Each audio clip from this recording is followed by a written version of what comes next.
Good morning once again. When Jacob became Israel, that's our focus this week, as we've known. And yesterday we decided to push everything out of the way to get to the actual nub of the problem. When was that moment of transition? And what we saw was it isn't a binary transition from the former man to the new man, and that's true in our own lives. We can devote ourselves to Christ, but what comes afterwards is not this life of perfection, as well we know. It's a much messier, much noisier scene, and we've seen that God has himself in the book of Genesis encoded that very cleverly by switching between the names Jacob, whenever the man's not doing so well, to Israel, where he's really living up to his discipleship. And we have that pattern that I've tried to put on these posters. They're a little bit small, that you can just about make out either side of the screen. But today we're going to do, it's sort of a two-parter between today and tomorrow. Today we're going to look at the downfall, all of Jacob's pre-transition life, where he was wrestling and wrestling and wrestling. This is wrestling Jacob, wrestling himself all the way down to rock bottom. And tomorrow we'll see how God picks him back up. So then, to go through today and tomorrow's class very quickly, the full story, because there's no need to hide anything. You already have read the Bible many times. God promises Jacob blessings to put the younger over the elder. That's something he gave to the mother, to Rebekah. And God sees uprightness in Jacob. He sees something in there. It isn't really coming out right now, but he sees something in there that he can work with. And Jacob secures many blessings, as we're about to see, through his own strength, through his own wrestling. And thereby he enjoys great material success. And so we're looking at his material well-being here on the left-hand side versus his spiritual well-being on the other side. But, as we'll see, and is not often well advertised or emphasized in our Sunday schools, and I'd suggest we could do better here, Jacob's methods are completely un-Christ-like. I think what happens in our communities is we think, well, Jacob becomes Israel. Israel is the people of God. This is a great success story, which ultimately it is. Therefore, we should never criticize this man at any point. Well, that's probably not the best way to go forward, because Jacob's methods mean that his spiritual well-being, sorry for the sort of childishness of the emojis, but the best my artwork isn't as good as Brother Reed's excellent sketches. They're much cheaper in that sense. So his spiritual well-being loses out very badly. Now, let me make clear something I'm not saying. I'm not saying that if you are materially well off, you are necessarily in a state of evil. That's absolutely not true, as you well know. These are entirely independent of each other. Nevertheless, in Jacob's case, his material well-being has left him spiritually in a much worse state, simply because of the methods that he used to get there. And so as a consequence, God takes away Jacob's blessings. I don't know if that's present in the Sunday school classes that you teach our children, but it should be. It wasn't for me. I was never taught that God took everything away from Jacob. That was kind of glossed over somehow. Nevertheless, it's absolutely true, as we'll see. And as a result, his material well-being is much deflated.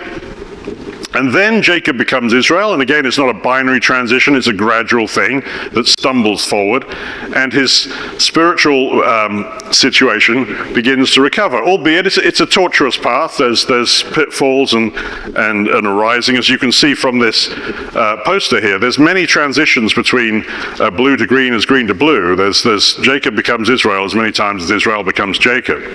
And as a consequence, God restores Israel's blessings via Joseph. And so his material status is much improved. And finally, and this is no coincidence and absolutely vital, Israel, the man Israel, blesses his grandchildren to put younger over elder in a sort of mirrored bookmark to how the whole thing began. And there's great spiritual importance to that. That's not just a detail. We'll certainly focus in on that later. So today, we intend to look at wrestling Jacob, which is basically this part of the story, and then tomorrow we'll pick up with faithful Israel, which will cover the second half of this story. Okay, so that's where we are. And here we are with wrestling Jacob, words that we've seen before. Jacob was left alone, and he wrestles with the angel all through the night. And the man says at the end, "Let me go, for the day is breaking." But Jacob says, "I won't let you go unless you bless me." And then this curious sentence comes, "Your name will no longer be Jacob, but Israel." Now, we covered that yesterday. It was a call to arms. It's this tiny little blob of green in chapter 32, which we understood to mean, enough of this. It's time for you to change and become Israel. I'm not just giving you a new name. You have to live up to it and grow into it, which Jacob didn't do for a little while, but did eventually. And then finishes with this phrase, "Because you, Jacob, have struggled with God and with men and have overcome." Curious thing to say. Hosea says something similar. Jacob struggled with the angel and overcame him. He wept and begged for his favor. Jacob has struggled with God and men and overcome. The man who beat up God. Really? Is that true? What's being said here? It's very interesting, and God talks in such a careful way. You see, the angel touched the socket of Jacob's hip. Touched. Not slammed, not punched, just touched the socket of the hip so that his hip was wrenched, or other versions have that something shrank. He touched the hip. So what would have happened if he'd have touched his heart or his lungs? He'd be dead at a touch. And yet, supposedly, Jacob struggled and wrestled and overcame. Something isn't fitting here. This math isn't mathing, so to speak. Let's go back to the beginning and figure this out. God makes a promise to his mother, Rebekah. 2 nations are in your womb, the twins, of course, Esau and Jacob. 2 peoples will be separated therefrom. 1 people will be stronger than the other. The older will serve the younger. And there seems little doubt that Rebekah has communicated this prophecy from God to Jacob. Jacob has been told, as the younger child, and I'm trying to get over the bitterness of myself having a younger brother, he's the favorite. He's the one who's going to win. He's the one who's going to have all the toys. I wonder how much that influenced Jacob's actions. Esau became a skillful hunter, a man of the open country, where Jacob was a quiet man. Now, let's be fair to Jacob here. That word is probably a bit better than quiet. The Hebrew word is tam, and elsewhere is translated perfect, well, I doubt that's the word we want here, undefiled, or at least upright. And that's what I mean when I say God saw something, even at this early stage, in Jacob, not in Esau, that was upright. There's an uprightness in Jacob at his core. Unfortunately, his behavior doesn't really let it come to the front in his early years, but there's something there that God says, I can work with that. Jacob is a man who's godly at his core, but he doesn't let that godliness or that uprightness dominate his conduct to start with. In fact, the way he's described, and Yaakov as his name, Yaakov, as a Hebrew word, has a meaning. After this, his brother Jacob came out with his hand grasping Esau's heel, therefore he was named heel grabber, Yaakov. Jacob grasps the heel, a Hebrew idiom to mean to deceive, to take advantage of, to trip up. And the only sort of analogy I can think of is the tap tackle in rugby, that if a player's got past you and has essentially defeated you and got round you, the last thing you can do is just whack his heel behind his other leg so that he trips himself up. It's your last gasp save to stop the guy getting away from you, the tap tackle. And that's therefore how I understand Jacob is the tap tackler. He's the one who just manages to get his opponent down. In other words, every time Jacob meets another human being, he's like, this is an opponent. This is someone I have to get round, get past, fool, get ahead of, get one over on. And some of you are smiling and nodding. I think you know people like that. You can most men become like that when in traffic, okay? The car in front is merely a challenge, right? And that's how Jacob lived his whole life. Got to get ahead of the next guy. And he uses those skills to obtain the birthright. Now, first up, what is the birthright? Can someone give me a tangible answer? Double portion of the best answer I could hear. Double portion of money. The Deuteronomy verse is there. We don't need to turn it up. So if there's 4 brothers, the inheritance is divided 5 ways, and brother number 1 gets a double portion. And there was something else that came with it. What came with it was authority. The firstborn who got the birthright became dad when dad died. Even if the mother was still alive, the firstborn son became the head of the family. So he obtains the birthright. That would have gone to Esau, but Esau was quick to sell it. Esau came in from the open country where he'd been hunting, and he was starving, and he says to Jacob, "Quick, let me have some of that red stew that you've made." And Jacob right away says, "First, sell me your birthright." And the Bible correctly comments that that's poor behavior by Esau to treat so lightly something that was so valuable. But at the same time, Jacob isn't exactly covering himself in glory. The hypothetical question being, and it could be on Kahoot, the next day, if your brother comes in from the country starving, do you A, feed him, or B, extort something valuable out of him?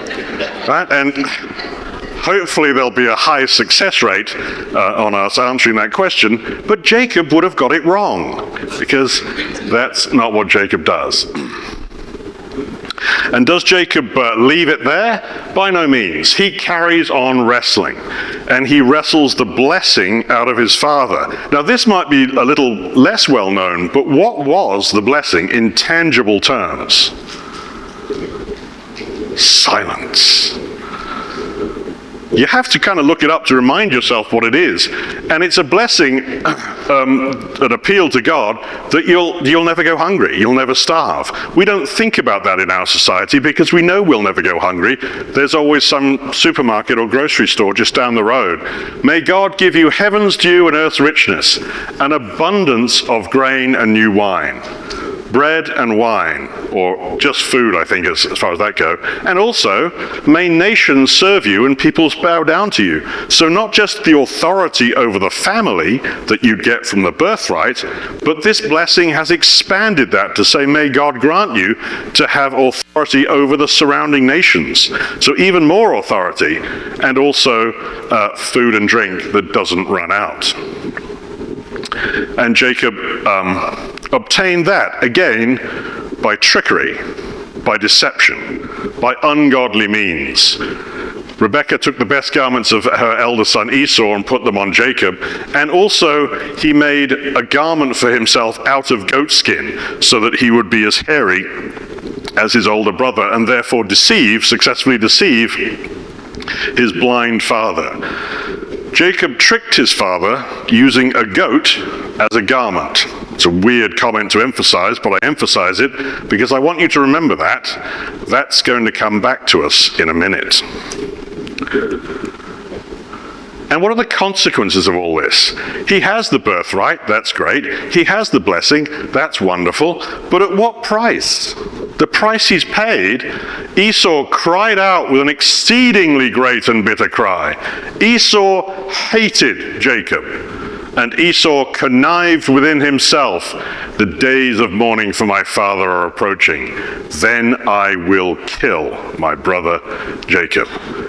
He's made his brother homicidally angry with him, and as such, it has to be sent away from the family to survive. And as we read the text, we realize he probably never saw his mother again. Those are the two prizes that he really won from obtaining the birthright and the blessing in the way that he did. And God may well have wanted him to have them, but there can be no doubt God didn't want him to take him that way. And what he receives for taking them that way is merely pain in his own life and the lives of others. But does he learn from that? Nope, he keeps wrestling. He wants the better wife. God provides for him Leah, but he pushes on to make sure he gets Rachel. And as we would have seen a couple of days ago, if there was time, this was the slide we skipped over. Whoops. So this will all seem very complex.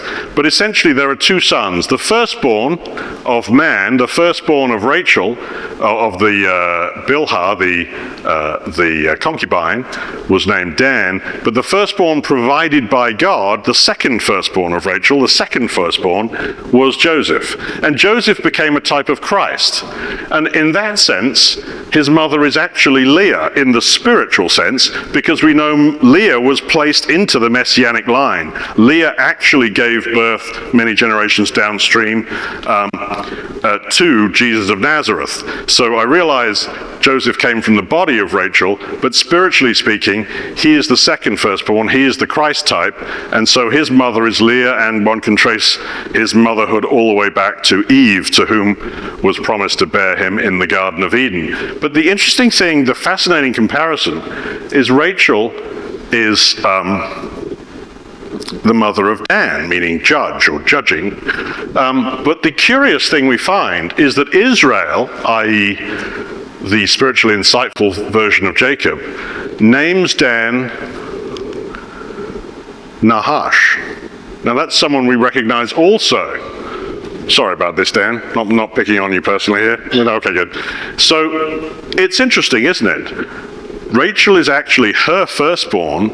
Israel later says that man is used as a symbol of Nahash, the serpent, who also, of course, comes from Eden. So in actual fact, both of these sisters end up being mothers in Eden. One of them is taking on the line of Christ, and one of them taking on the line of the serpent. Ultimately, the seed of the serpent, the devil, death, whatever you want, and Leah in the role or in the line, the seed of the woman, who is Christ. And God provided this wife for Jacob. But Jacob said, nah, that's not the one I want. I'm going to press on and get the better wife. And the consequence was he had eternal struggle between the wives, and in a way there had to be, because the seed of the woman has to struggle against the seed of the serpent. It's endemic, certainly within the serpent, to struggle against or to desire to kill the seed of the woman. There's quite a lot of spiritual pictures there, I realize, and I've gone through this slide very quickly. But what's important to notice, at least from our purposes, Jacob won't settle for Leah. He insists on having Rachel, and yet seeing the spiritual big picture, as Israel would have done, Leah was the wife that he needed. And he's not done. Jacob is still wrestling. Now he wants the better flocks to take from his uncle, from Laban. And so Jacob takes fresh cut branches from poplar, almond, and plane trees and puts the peeled rods in front of the flocks in the water troughs, and they bred when they came to drink. So what's going on here? I don't want to blind you with science, but scientifically this is called shenanigans. And beyond that, I have no clue what biological systems are going on that makes, I don't know what's happening. All I know is that he's cheating, right? It's the same as playing me at cribbage. You don't know what's happening, you just know that somehow I've got a few extra points from somewhere. And you never saw it happen. Jacob's craftiness gets the best flocks. He's still wrestling to do this. But what are the consequences? Jacob's uncle, Laban, and his cousins come to despise him. And the cousins say, Jacob has taken all that belonged to our father. Every wealth he has belonged to our father. Jacob saw that even Laban did not regard him as favorably as he did before. Does that teach him anything? No. Jacob is still wrestling. And that's how we arrive at the slide that we started with. Jacob said, wrestling all night with an angel, I will not let you go unless you bless me. Your name will no longer be Jacob, but Israel, because you have struggled with God and with men and have overcome.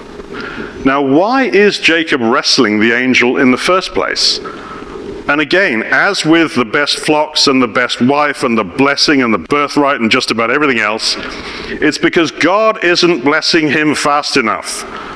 So Jacob has to apply his biceps where required to ensure that the blessing comes at a time that suits Jacob. And what time is that? Not now, right now. God won't bless Jacob fast enough for Jacob, so he has to wrestle a blessing out of his angel. That must be Jacob's point of view. What was the consequence of his wrestling? What was the physical, tangible consequence of the wrestling? Yeah, he's got a busted leg.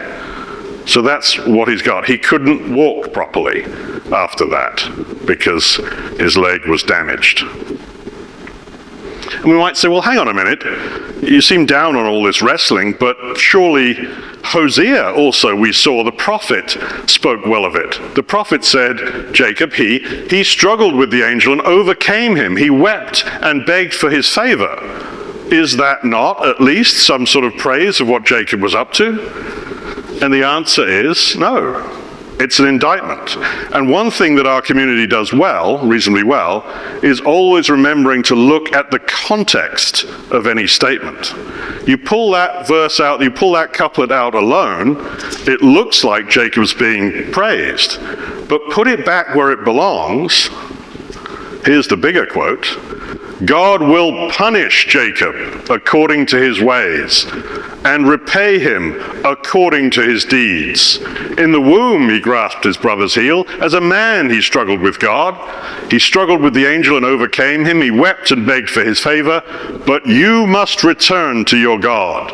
No more of this Jacobean conduct, says Hosea. So this isn't praise. Don't let someone feed you that verse from Hosea as if Jacob is being praised. This is an indictment. It's something he should not have done, spelled out quite clearly by the prophet. However, we do notice the angel saw that he could not overpower Jacob. What was it that the angel could not overcome?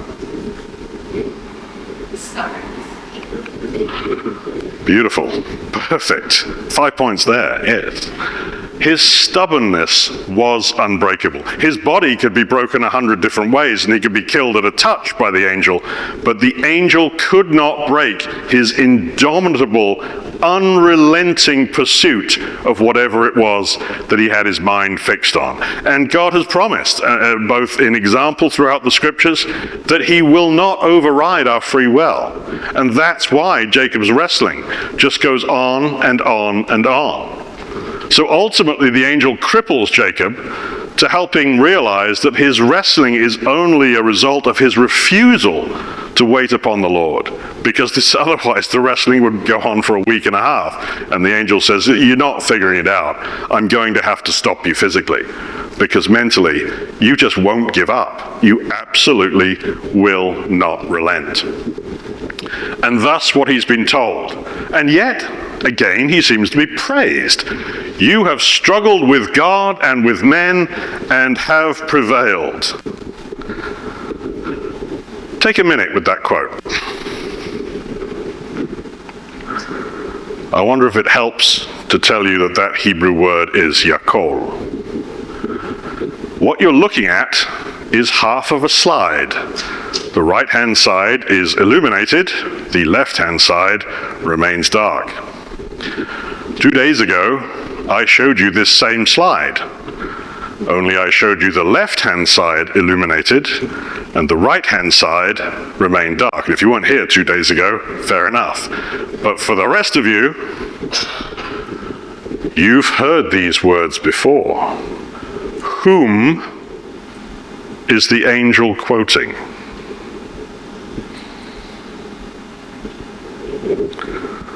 You can't all have been teaching the teens. Some of you must have been here.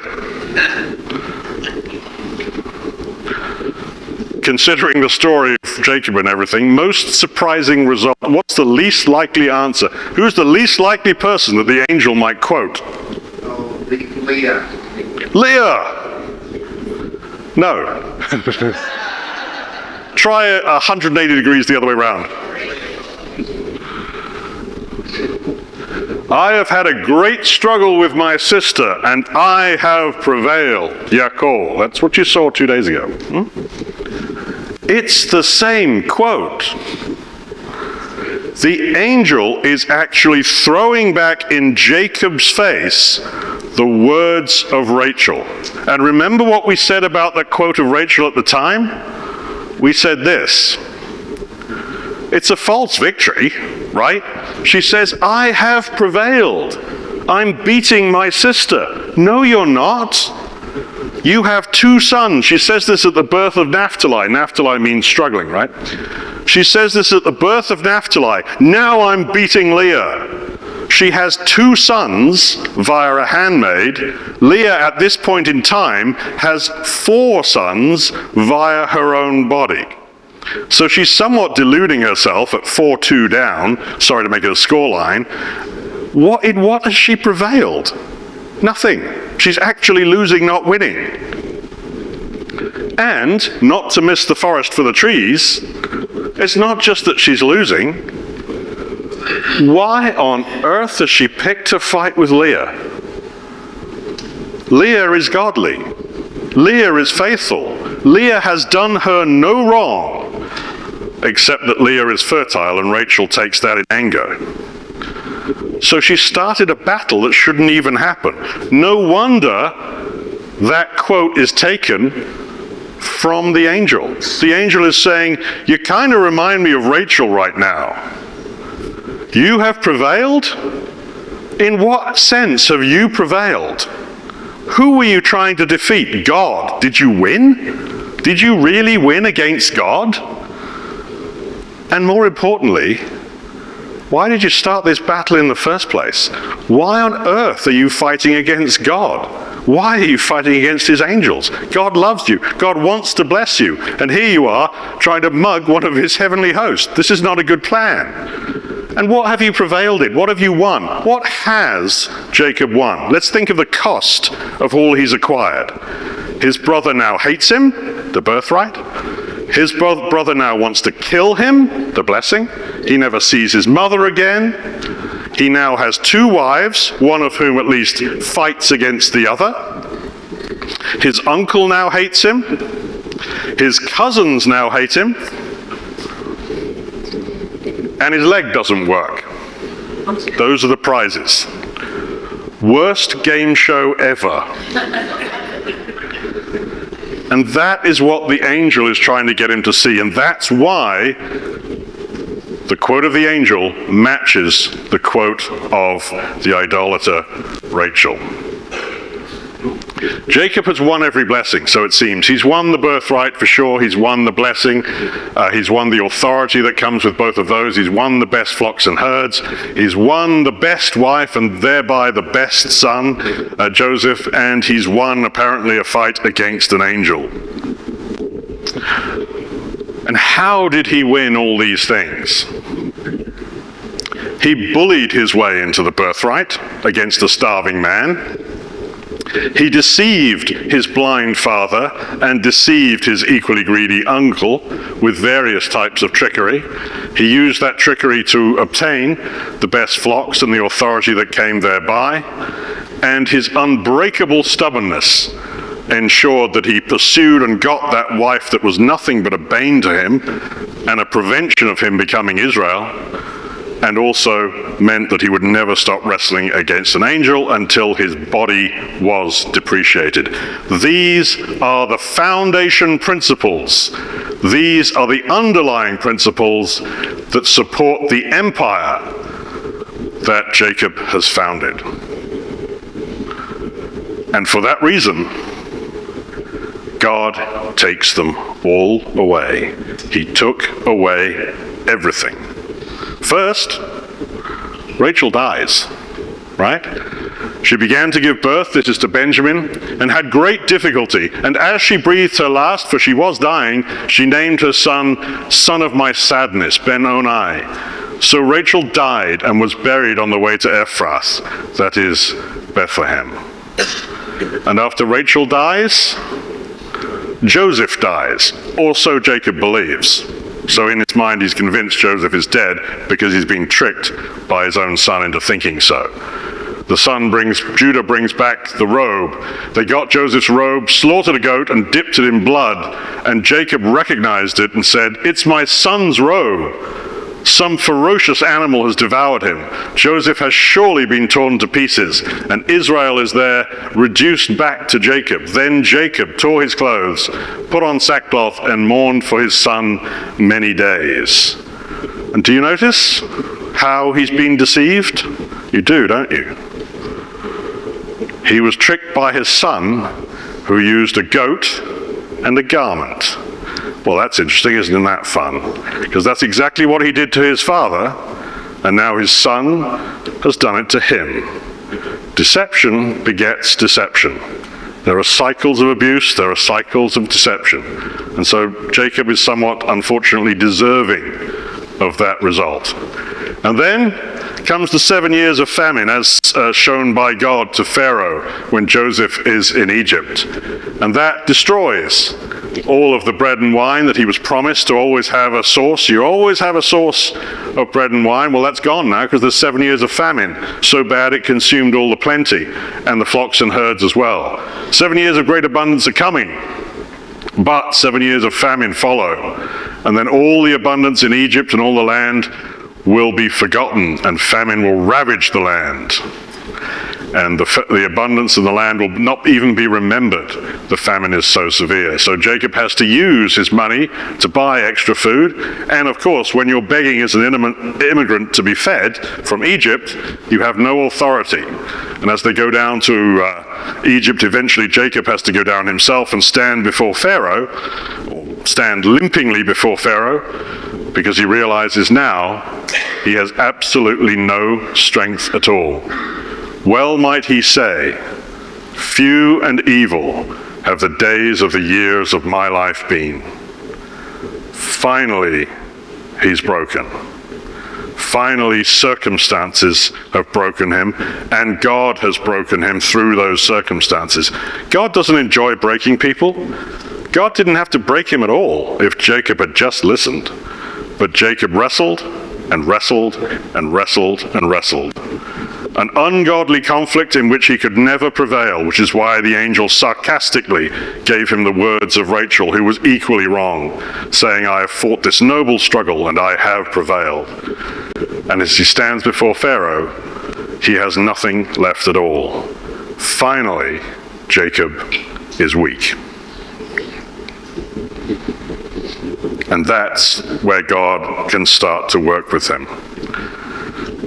Read, I do remember your quote. What was it?